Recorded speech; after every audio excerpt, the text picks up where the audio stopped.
Good morning, it's Sherry. I hope everyone is having a great day so far. I know I am. Today marks my 5-month surgiversary. So 5 months ago, well actually yesterday marked it, but I didn't have a chance to get on. So I'm at 5 months post-op now. I've been thinking that my surgery was February 28th, but I looked back at a calendar and realized it was actually the 27th. So apparently I've been lying to myself and everyone else. I have 1 day off. So yesterday was my 5-month surgery anniversary. Today I am 214 pounds. I was 290 the day of. So I've lost 76 pounds. So I think that's pretty good for 5 months out. I'm happy with it. And everything is great. I feel better about myself. My diabetes has resolved. I don't have issues with cholesterol. Sometimes I feel like maybe I'm a little bit anemic, but I think that that's just par for the course, and so I might end up having to take some iron pills for that. Outside of that, everything's really good, and my hair still falls out, so that's not great. There's some right there. But that's just how it's been lately. My scalp is really thin. But if, I don't know, you guys can see this, but there's a lot of little hair growth coming back. So lots of baby hairs coming in. It just, it's not really that attractive, but it will subside and everything will be fine. And it's a very small price to pay for the health benefits that I have gotten from having the surgery. So no regrets here whatsoever. I was thinking back a couple of days ago on some of the things in the beginning that were a struggle to me, that come easy to me now, that I wanted to kind of mention for those of you who are considering having the surgery or are newly out of surgery. Drinking water for me was really hard in the beginning. They would say take sips, take sips, take sips, and in the hospital it was really easy for me to take sips, and I got all my sips in really well. But once I got out of the hospital, I would have this kind of pressure in my back when I would drink water, and so it really discouraged me from doing it because I constantly felt like I had an air pocket in there. It lasted for about a month and a half. I really struggled getting my water in. That's why I developed the thrombophlebitis after having the dehydration issues. So now I can drink water with no problem. I drink water all day long. I can drink it almost like I did before.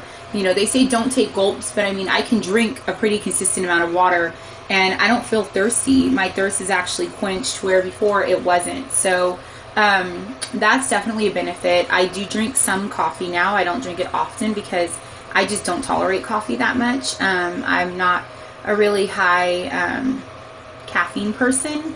So I miss a soda once in a while when my husband's drinking it with Taco Bell, which I also miss sometimes, but I do fine without it. I drink tea on a regular basis. I do drink caffeinated tea.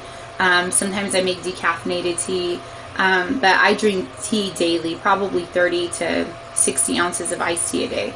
And then I drink all my water as well. So hitting your protein marks, that's really hard too. My doctor gave us a height chart, and that's what we know what to go off of for our protein. So mine is, I think, like 55 grams of protein.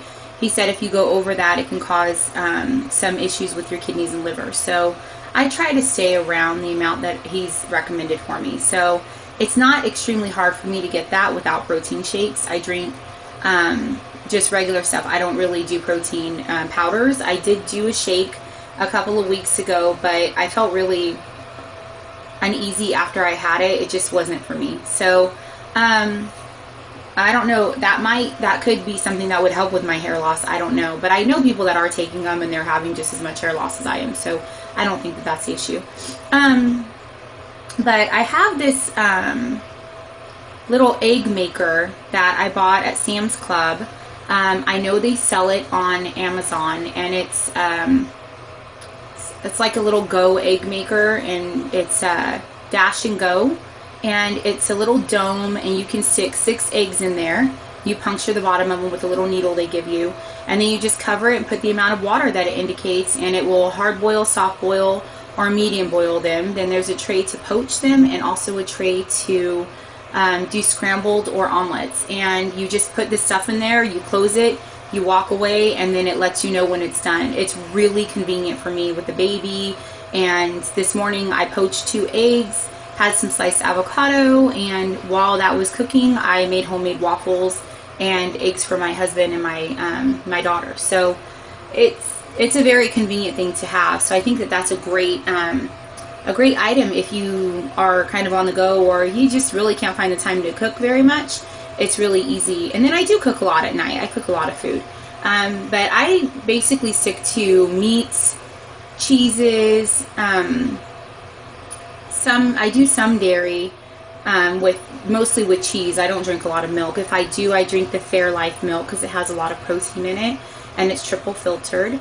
And then I steer kind of clear of a lot of desserts. If I have anything that's sweet, it's usually a dark chocolate based item, or I'll get pistachios and I'll shell them and then melt dark chocolate and make a dark chocolate pistachio bark by just pouring the chocolate over the pistachios and then letting it harden in the fridge and breaking it up. And I'll just kind of snack on that throughout the week. But I really monitor my portions quite a bit. So anyhow, I don't want to ramble on, which I'm already doing. So I just wanted to touch on that. And then the other thing that can sneak up on you, which had in the last couple of weeks, but I've really monitored it now. I'm monitoring it now, and I've gotten a hold of it, is you know, my daughter loves goldfish and Cheez-Its, and there's lots of little kid snacks, and a lot of them don't have a lot of calories, and they're baked, and so they seem like, you know, healthy little snacks, but they're basically just throwaway foods for me. They have no protein. They don't have the nutritional value that I need. And at this point, I need to be consuming protein with all of my meals. So I catch myself sometimes getting into these little carb cycles where I'll eat more little snacks here and there, and every single snack adds up.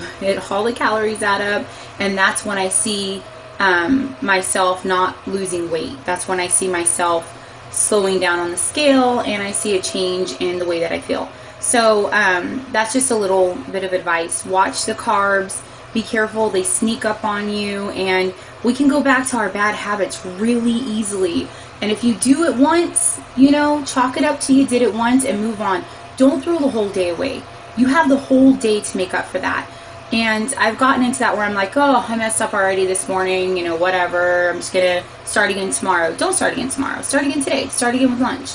So, anyhow, I hope everyone is doing great. To all of those who are considering the surgery, it's the best decision I ever made.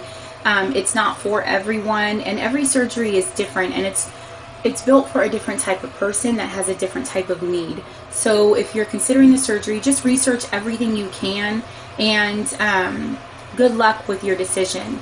There was something else I wanted to talk about, but I cannot remember what it is right now. So I will have to do another video later. Oh, that's what it was. I wanted to just touch really quick. I have responded to some of the comments that I've had, which have all been phenomenal and wonderful. I appreciate every single person who watches this, and I'm so happy when I know that it's helping somebody, because that's the biggest reason why I do these videos. It's not in my comfort zone, but I really want to help people and support people and get support myself through this network. And so continuing that theme, I do have an Instagram. It's KensRNYWifey_7580, and you can follow me. If you choose not to, that's fine as well. I do want to, though, express how much of a wonderful, amazing weight loss support community they have there. And it's, I mean, hundreds and thousands of weight loss surgery patients, different types of surgery, different types of success, different journey stories, people. But there's also a lot of people who are doing it, you know, the natural way without surgery, and they're exercising and eating healthy, which is ultimately where we are going. So even if you have the surgery, it's just a tool. You still have to make those lifestyle changes. You still have to exercise and eat healthy. And you would be amazed at how many people are supportive of you, even if they haven't had the surgery, because they understand that this is a really huge health concern, and it's a really big lifestyle change. So I encourage anybody that's considering the surgery or decides to have the surgery or not to have the surgery to get on Instagram and reach out to some of the people and start following the people that have had the surgery or some of the people that are just involved in fitness. I have a huge amount of support on Instagram, and I don't think that I could get through the lulls, you know, when I'm having a hard time without that support, because I can see my experiences mirrored in theirs, and I can see that they're getting past it, and I get a lot of advice, and it's just such a wonderful, wonderful, wonderful community. So I encourage everybody to go on there, and I have 2 different Instagrams. I have one for my family, and then I have one for my weight loss family. So you don't have to express all of your weight loss concerns and the issues with your journey with all of your friends and family if you're not comfortable with that. And that kind of brings me to another subject. About, you know, sharing your weight loss surgery with people. I have told my close family and friends, and if somebody asks me, I'm completely honest with them. I don't have a problem with being honest. I have a public YouTube channel, so anyone can find me on here and know that I had the surgery. And the bottom line is, I'm not ashamed of having the surgery. I'm not ashamed of making a decision that helped to save my life and put me in a good direction with my health. So I have no problem discussing that. But some people, you know, are in an area where they're going to get a lot of judgment and backlash. And if you just don't want to deal with that, you don't have to. You share your surgery with whom you choose to share it with. And that's why I keep my Instagram separate, because I don't think what's going on in my life and weight loss pictures. And so I put regression pictures on that. And so I don't really share, like I said, I don't share that with everybody. So if somebody asks, they're welcome to the information, and I will be completely forthright. But it's definitely a personal decision, as much of a personal decision as it was to have the surgery. So anyhow, happy surgery anniversary to me. I'm excited to be 5 months out, and at 6 months out, I'm going to do a video collage of my start pictures to my current pictures at 6 months. So hopefully at that point I will have lost a few more pounds, but I am very happy sitting at 214 right now and gradually losing towards my goal. So anyhow, I hope everyone has a wonderful, wonderful day, and I hope that you take something away from this. And if you have something to give back, then feel free to leave it in the comments. Have a great day. Bye.